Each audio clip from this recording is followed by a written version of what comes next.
Hey everyone, and welcome to today's Explainer. Today, we're going to completely demystify the architecture behind those screens we stare at all day long. We'll be tracing the exact path from a totally abstract problem all the way down to a fully functioning application. So, whether you're aiming to write your very own software or, maybe you just want to understand the digital world around you a little bit better, you are absolutely in the right place. So here's a question for you. How do computers actually solve problems? Beyond the strict syntax and the complex coding environments, the true architecture of software actually starts with human psychology. It begins with a very specific, highly deliberate problem-solving mindset, long before a single line of actual code is ever typed. The computer? Well, it's really just this incredibly fast machine that flawlessly follows our highly structured thoughts. Okay, let's dive into this roadmap. Here's how we're breaking it all down. First, thinking like a computer. Second, planning the software. Third, core coding concepts. Fourth, controlling the flow. And finally, storing and managing data. All right, kicking things off with Chapter 1, Thinking Like a Computer, the Mindset.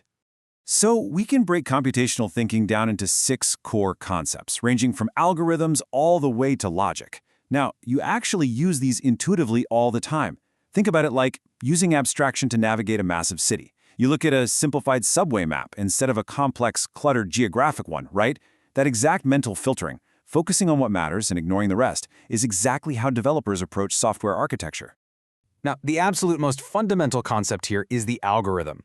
Think of an algorithm as an exact sequence of instructions or a strict set of rules for performing a specific task.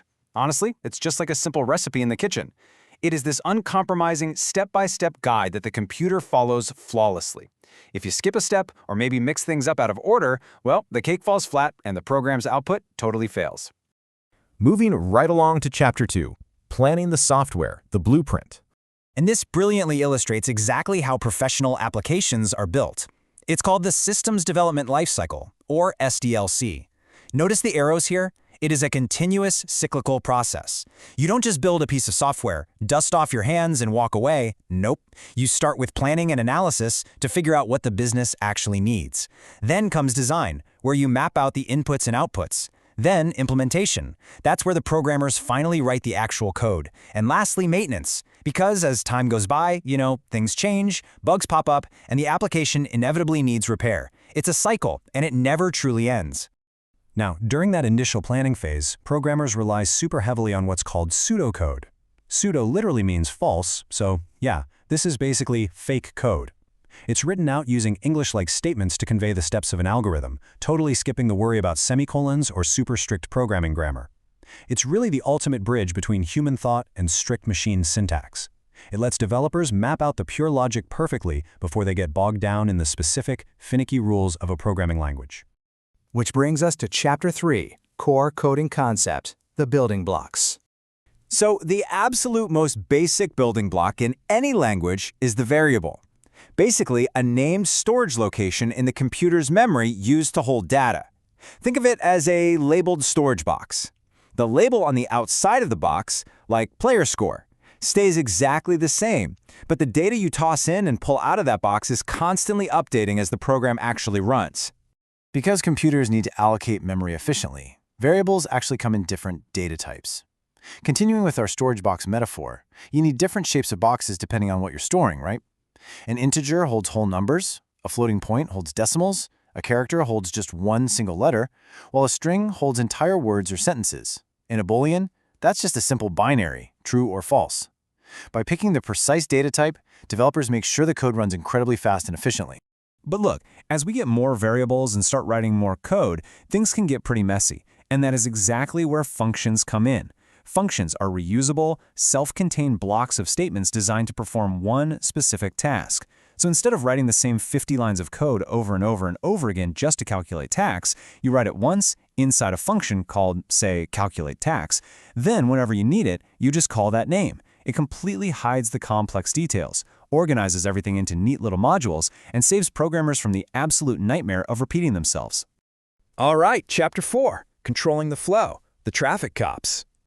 Now, what's really interesting about this slide is how these statements act as the ultimate traffic cops for your data. They literally dictate where the program goes next. First, you have conditionals, like the if-else statement. Think, if the user password is correct, let them in. Else, show an error message. Then you have looping statements, like for and while, which lets you repeat actions continuously. And finally, jump statements, like break or return. These allow you to immediately change the flow and exit a loop or a function once you've found exactly what you need. They are completely in charge of the path the computer takes. Let's actually zero in on loops for a second, because this is how automation truly scales. It's a simple four-step process. First, it checks a specific condition. Let's say, are there still unread emails? If true, step 2, it runs the block of code. It displays the email. Step 3, it updates its internal state, marking that email as read. And step 4, it repeats until that condition is false. This elegant little process entirely eliminates tedious repetition. It's exactly how a program can process millions of records in literal milliseconds without even breaking a sweat. And finally, Chapter 5, Storing and Managing Data, the Vault. All this incredible data our smart code is generating has to go somewhere, right? We store it safely in databases. But not all databases are created equal. On one side, we have relational databases, often called SQL databases. These are strict, highly organized, table-based structures with rows and columns. It's kind of like a giant, heavily enforced spreadsheet. On the other side, we have NoSQL databases. These are flexible, schemaless models perfectly designed for totally unstructured data, like massive text documents or interconnected social media graphs. So the crucial point is this. If you're building a strict banking app where every single penny must be tracked in a rigid ledger, you absolutely choose SQL. But if you're building a flexible social media feed where every post has totally different types of media, you choose NoSQL. Now, when we are dealing with truly critical data, especially in those strict SQL databases, developers rely on 4 massive pillars, known as the ACID properties, to ensure reliable transactions. Atomicity, meaning a transaction fully completes or it totally fails. There is absolutely no halfway. Consistency, data moves perfectly from one valid state to another. Isolation, multiple transactions can happen at the exact same time without messing each other up.